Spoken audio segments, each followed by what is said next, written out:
Family card, এগুলো আমার ট্যাক্সের পয়সায় না, ওগুলো মনে হয় তারেক রহমান এবং বিএনপির দলীয় পয়সায়। ওই যে গতকালকে দেখলাম যে বিএনপি যেই আসনগুলো জিতেছে, ঠিক সেই আসনগুলোর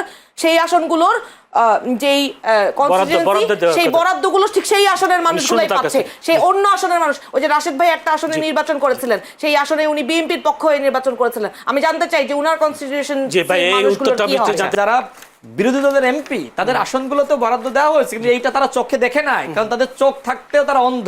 আপনি দেখেন আপা, দেন দয়া করে, হ্যাঁ তাহলে মানুষ জানে। আপা আছে তো, দিয়েছে তো, আপনি মানে আপনি নিউজটা একটু প্লিজ দেখে নেবেন, কোনো অসুবিধা নাই। আমি তো আপনার কনস্টিটিউশন মানুষের কি হবে সেটা জানতে চাই। আমি সেটাই বলেছি, দিয়েছে। আমি জানতে চাই যে বিএনপি উনাকে খালি বিএনপি নেতা পদবি দিবে না আর কি পদবি দিবে? আমি তো চাই উনি যেহেতু একটা অভ্যুত্থানে, একটা সংস্কারপন্থী দল, একটা অভ্যুত্থানের পক্ষের দলের সেক্রেটারি ছিলেন, ওনার একটা ভালো পদবি পাওয়া উচিত। আমি ওনার জন্য দোয়া করি। সালাউদ্দিন আমাদের কাউন্টার দেওয়ার মতো জামাতের দ্বিতীয় নেতা আপনি দেখান আমাকে। দ্বিতীয় নেতা রাশেদ খান যদি এভাবে বলেন, অনেকগুলো অভিযোগের কথা বলেছেন, বিএনপি সংস্কারপন্থী না, সংস্কার চাই না, তার কারণে বিভিন্ন মিথ্যাচার করছেন, এরকম অভিযোগ রয়েছে। বিএনপি ভারতপন্থী, এই বিষয়টাও তিনি অভিযোগ করেছেন। এবং সেই সাথে যে মামলাটা নেওয়া হচ্ছে, সেই মামলায় অর্থাৎ যে সংবিধান সংস্কার পরিষদের যে মামলা, অবৈধ রুল জারি করেছে, অবৈধ বিষয় নিয়ে, এই বিষয়গুলো তো বিএনপির সংশ্লিষ্টতার কথা তিনি তুলছেন।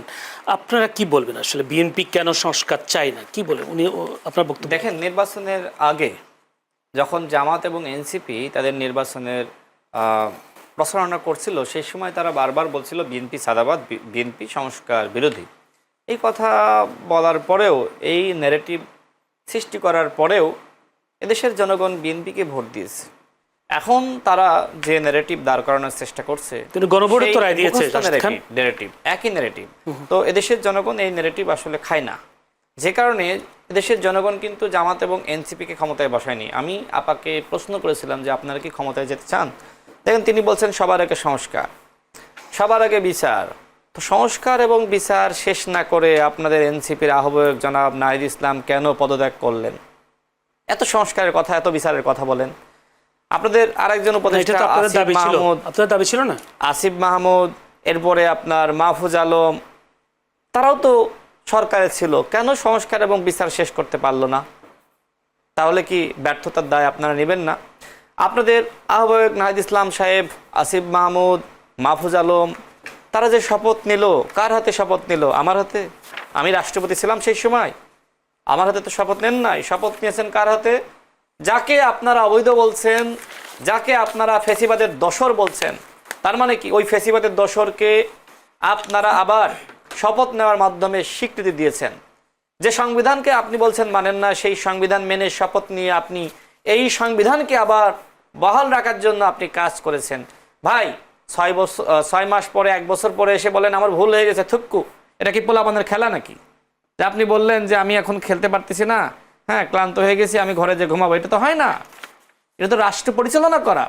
আপনি সেই রাষ্ট্র পরিচালনার দায়িত্ব নিয়েছিলেন, সেই দায়িত্ব শেষ না করে আপনি পদত্যাগ করেছেন, এবং ওই সংবিধানকে, ওই রাষ্ট্রপতিকে আপনি সেখানে এস্টাবলিশ করে এসেছেন। এর দায়িত্ব বিএনপির না? এখন আপনি যতই বিএনপিকে দোষারোপ করেন আর গালিগালাজ করেন, আপনি তো ফাউল করে ফেলিয়েছেন। ফাউল করেছেন মানে কি? আপনি মাঠের বাইরে চলে গেছেন। এখন এই মাঠের বাইরে গিয়ে আপনি যতই কথা বলেন, এই কথা কোনোভাবেই জনগণ গ্রহণ করবে না। এরপরে আপা বললেন যে বিএনপি ভারতপন্থী দল। তিনি বলেছেন যে যদি এই ছেলেরা অভ্যুত্থান না করতো, তাহলে মির্জা আব্বাস সাহেব, রিজভী সাহেব, তারা কোনোভাবেই জামিন পেত না, তারা কোনোভাবেই মুক্তি পেত না। আব্বাস সাহেব অভ্যুত্থান করতে গিয়ে তিনি কারারুদ্ধ হয়েছিলেন, রিজভী সাহেব আন্দোলন সংগ্রাম করতে গিয়ে কারারুদ্ধ হয়েছিলেন। সুতরাং এই কথা বলবেন না যে শুধুমাত্র এই ছেলেরাই আন্দোলন সংগ্রাম করেছে। যারা নির্বাসিত হয়েছিল তারা অভ্যুত্থান করতে গিয়ে, আপনি বলেছেন, আমি নোট করেছি তো, তারা অভ্যুত্থান করতে গিয়েই নির্বাসিত হয়েছে। সালাউদ্দিন সাহেব গুম হয়েছিলেন, সুন্দর ভাষায় বলেন। আপনারা এই গুমকে যেভাবে শিলং ফেরত, মানে কি তিনি ভারতে চা খেতে গিয়েছিলেন না?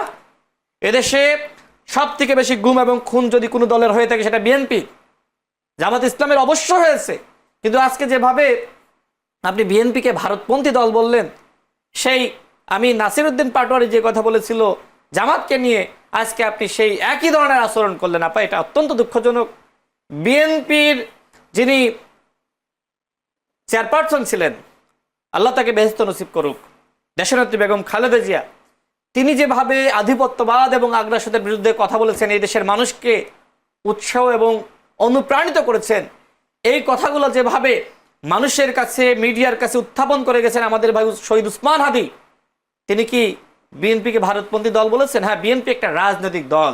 রাজনীতি করলে মানুষের ভুল হয়, মানুষের অনেক সময় অনেক বিষয়ে মানুষ ভুল করে থাকে, কিন্তু বিএনপিকে আপনি কোনোভাবে ভারতপন্থী দল বলতে পারেন না। বরং আমরা লক্ষ্য করছি আজকে যাদের সাথে আপনারা জোট বেঁধেছেন তারা ভারতপন্থী দল হওয়ার জন্য আজকে তারা প্রতিযোগিতায় লিপ্ত হয়েছে।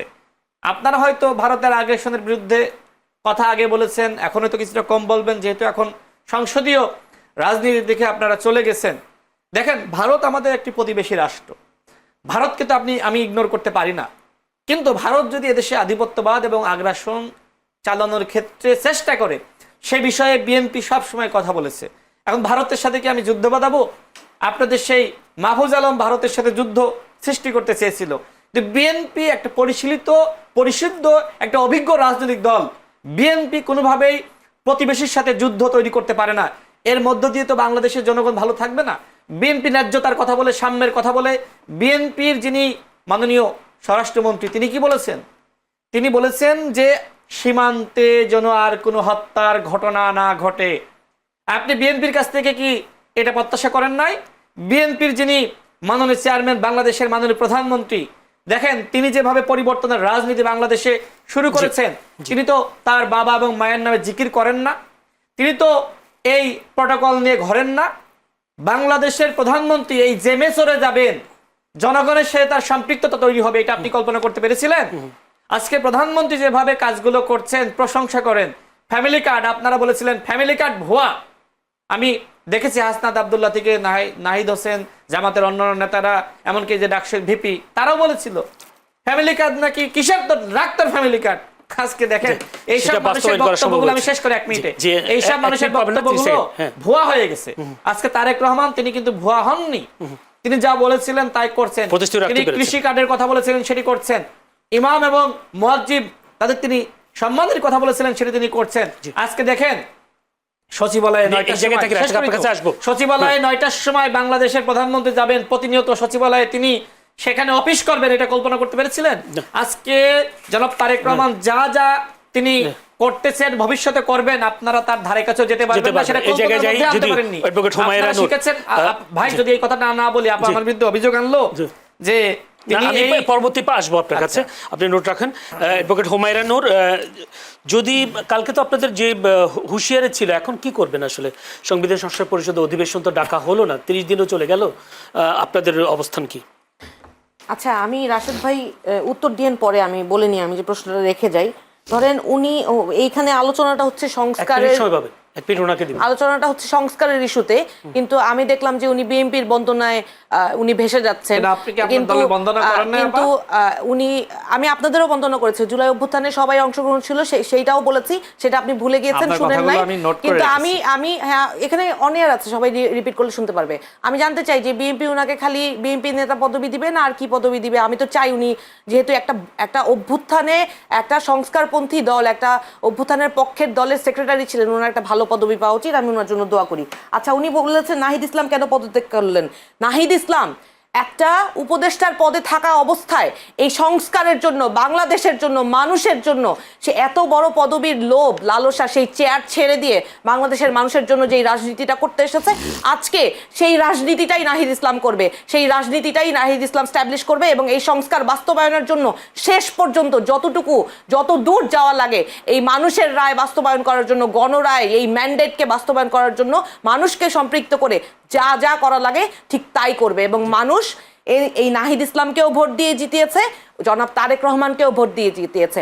আর শেখ হাসিনা যেমন পদ্মা সেতু, মেট্রো রেল, এগুলো সব কিছু নিজের ক্রেডিট নিয়ে ফেলাইতো, উনি এখন যেভাবে বলছেন তাতে মনে হচ্ছে যে যে ফ্যামিলি কার্ড, এগুলো আমার ট্যাক্সের পয়সায় না, ওগুলো মনে হয় তারেক রহমান এবং বিএনপির দলীয় পয়সায়। ওই যে গতকালকে দেখলাম যে বিএনপি যেই আসনগুলো জিতেছে, ঠিক সেই আসনগুলোর যেই কনস্টিটিউয়েন্সি, সেই বরাদ্দগুলো ঠিক সেই আসনের মানুষগুলাই পাচ্ছে, সেই অন্য আসনের মানুষ। ওই যে রাশেদ ভাই একটা আসনে নির্বাচন করেছিলেন, সেই আসনে উনি বিএনপির পক্ষ হয়ে নির্বাচন করেছিলেন। আমি জানতে চাই যে উনার কনস্টিটিউশন, যে ভাই এই উত্তরটা আমি জানতে চাই, একদম 1 মিনিটে দিতে হবে, আমার কাছে সময় একদম কম। সেটা হচ্ছে বিএনপি, আমি প্রশ্নটা বুঝতে পেরেছেন নিশ্চয়ই? অবশ্যই, হ্যাঁ, যদি দেখেন বিএনপি সরকারি দল, তাই তো? আর 11 দলীয় জোট যেটা জামাতের নেতৃত্বে সেটা বিরোধী দল। এখন আপনি যখন তালিকা প্রকাশ করবেন, সরকারি দলের এমপিদের তালিকা আলাদা, আর যারা বিরোধী দল সেটা আলাদা করবেন। পরবর্তীতে আপনি অবশ্যই দেখেছেন যারা বিরোধী দলে আছে তাদের সংসদে বরাদ্দ, তাদের আসনগুলোতে বরাদ্দ দেওয়া হয়েছে। অর্থাৎ আপনি একটা তালিকা প্রকাশ করলেন, ফেসবুকে পোস্ট করলেন, আর একটা প্রকাশ করলেন না, মানে বিভ্রান্তি প্রধানমন্ত্রী সৃষ্টি করার তহবিল জন্য। থেকে যে পাওয়ার কথা সবার জন্য করা সবাই হয়েছে। পাবে। সবাই পেয়েছে, জি। সবাই পেয়েছে, কিন্তু কথা হলো যে আপনার তো বিরোধিতা করতে হবে, আপনি তো রাজনীতি করবেন না। আপনাকে বিএনপিকে উৎখাত করতে হবে, আপনাকে বিএনপিকে ভারতের দল বলতে হবে, বিএনপিকে ভারতপন্থী বলতে হবে, বিএনপিকে চাঁদাবাজ বলতে হবে। সুতরাং আপনি অর্ধেক প্রকাশ করবেন আর অর্ধেক প্রকাশ করবেন না। ওই সময় কিন্তু আপনার দেখেন যে যারা বিরোধী দলের এমপি তাদের আসনগুলোতে বরাদ্দ দেওয়া হয়েছে, কিন্তু এইটা তারা চোখে দেখে নাই, কারণ তাদের চোখ থাকতেও তারা অন্ধ। আপনি একটু দেখিয়ে দেন দয়া করে, হ্যাঁ, তাহলে মানুষ জানুক। আপা আছে তো, দিয়েছে তো, আপনি নিউজটা একটু প্লিজ দেখে না, নেবেন। কোনো অসুবিধা নাই। দিয়েছে। আমি তো আপনার জি। কনস্টিটিউশন দেখেন, মানুষের কি হবে সেটা দিয়েছে, জানতে আমি চেয়েছি। সেটাই বলেছি, দিয়েছে, সব জায়গায় দিয়েছে, কিন্তু ওই যে বললাম না, এবং সরকারি সেটা কিন্তু দলগুলো আলাদা, সরকারের টাকায় না, বিরোধী- সেটা অবশ্যই মানুষের সরকারের টাকায় টাকায়, না, এই দেশের আমার ট্যাক্সের জনগণ, পয়সায়। অবশ্যই আপনার টাকায়, জি, আমার কষ্ট টাকায়, করে কামাই আমাদের করা সবার ট্যাক্সের টাকায়। পয়সা। এটা সবাই রাষ্ট্র তার এবং শুধুমাত্র এই কোন একইভাবে দলের টাকায় এই চলে জন্য না। সারা বাংলাদেশের রাষ্ট্র সকল প্রত্যেক- মানুষ family আমি card একটু থেকে শেষ শুরু করি, করে আপা, সব সুবিধা আমি শেষ প্রাপ্য। করি। দেখেন, আমি যে কথা উনি ওই সময় উত্তর দিতে চেয়েছিলাম, আপা আমাকে বলেছিলেন যে বিএনপি শেষ করতে নেতাকর্মীরা হবে, নাকি শেষ করতে গালিগালাজ করে। দেখেন, এদেশে গালিগালাজে BNP ফার্স্ট হলো নেতাকর্মী না, আপনাদের কর্মী না। গালিগালাজে ফার্স্ট হলো কারা? জামাত। এবং এই জামাত যে গালিগালাজে ফার্স্ট, এটা এনসিপি অসংখ্যবার বলেছে। এনসিপির এই যে আপনার সবচেয়ে কম বয়সে যিনি এমপি আপনি হয়েছেন হান্নান মাসুদ, আমার অসংখ্যবার কথা, বলেছে, আপনার কথা বলেন, জামাত তো এখানে নাই, জামাত অসংখ্যবার কি বলেছে। হবে? আপা এখানে তো শুধু এনসিপির কথা আমি বলার তো জন্য আমি আপনাকে- আসি না, আমি আমি তো একটু শেষ আপনার করে দিই আপা, কর্মীদের দোষ দিয়েছি। প্লিজ একটু শেষ করি, আপনার সময় তো আমি কথা বলি নাই। তো আমি সেটাই বলতেছি, দেখেন এই যে আমাদের জাতীয় সংসদ আজকে আবার বসলো, সবাই কথা বললো, কিন্তু কথা হলো আপনি জনগণ কিন্তু খেয়াল করেছে যে কাদের অভিজ্ঞতা আছে, কাদের অভিজ্ঞতা নাই।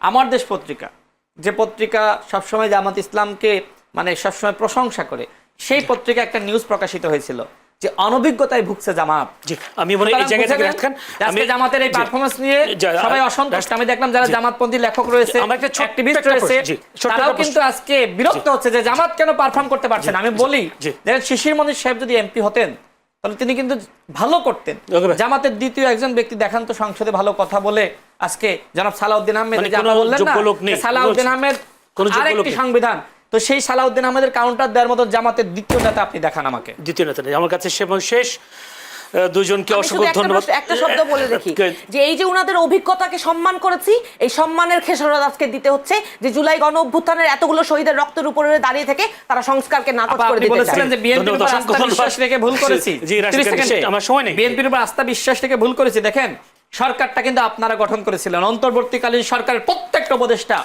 জি। সেই প্রধান জি, এই উপদেষ্টাকে জন্য- রিসিভ করার জন্য জি, এই জন্য আপনারা গিয়েছিলেন। খলিল সাহেব এখন আপনাদের BNP সরকার ও খলিল BNP র মন্ত্রী। সাহেবকে আপনারা নিয়োগ দিয়েছিলেন। জি, জি। এখন খলিল সাহেব কেন আমরা- আপনাদের আমাদের কোর্টের বাইরে সাথে চলে গেল? আপনারাও ছিলেন, বিএনপিও সেই ছিল, সবাই সৈয়দা- ছিল, সৈয়দা ছাত্ররাও ছিল, রিজওয়ানা আপাকে বিএনপিও আপনারা ছিল, নিয়োগ ছিল দিয়েছিলেন। না? আপা, ছিল কেন না? আপনাদের 6 সদস্যের লিয়াজু কমিটি ছিল না? আচ্ছা, এরাই ধরেন, তো আপনি সরকার তো আরো গঠন ভালো করেছিল। বলতে পারবেন যে সেই লিয়াজু কাকে কে কমিটি নিয়োগ কেন আপনাদের দিয়েছে, সাথে বেইমানি কার করলো? purpose কে নাইদ serve ইসলাম কি করেছে বলেছিল? এবং কে যে মন্ত্রিত্ব আমরা পেয়েছে, বিশ্বাস এটা- করে এটা ভুল মানুষ করেছি, দেখেছে। কারণ আপনারা বিশ্বাস করে ভুল করেছেন, আপনাদের সাথে বেইমানি করেছে, জি। সেটার জন্য কি দায়ী আমি? জি, সেই সুযোগটা বিএনপি নিয়েছে না? না, ধন্যবাদ। বিএনপি কেন সেই সুযোগ নেবে? আচ্ছা, ধন্যবাদ।